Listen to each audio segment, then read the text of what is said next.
নমস্কার, আমার গল্প কথায় আপনাদের স্বাগত জানাই। আজকে তো গুরু পূর্ণিমা, সকলেই জানেন। তাই ভোরবেলাতে উঠে চলে গেছিলাম আমাদের যোগা সেন্টারে। সেখানটাতে আমাদের যে যোগা শেখায় যে জেঠুগুলো, তাদের গিয়ে প্রণাম করলাম। তারা তো আমার গুরু হয়, তিনি শেখান।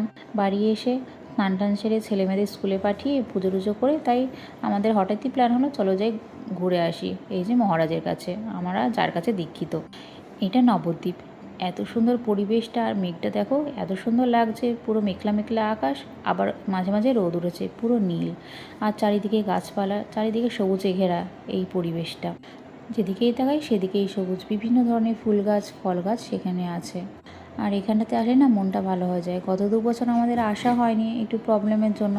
এবছরই হঠাৎই প্ল্যান হলো চলো যাই ঘুরেই আসি। আজকে তো গুরু পূর্ণিমা আছেই, আর মহারাজের সাথে অনেক দিন দেখা করা হয়নি, সেই জন্য চলে আসলাম। এখানে অনেকেই এসেছেন অনেক দূর দূর থেকে আমাদের গুরু মহারাজের সাথে দেখা করতে।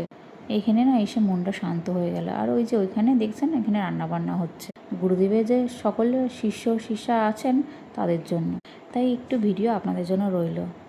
আমরা এসেছিলাম এই নবদ্বীপের মহানির্বাণ মঠে। এখানেই আমাদের গুরু আছেন। এখান থেকে যেতে ইচ্ছা করছিল না, কিন্তু যেতেই হলো বাড়ি। আর সবার শেষে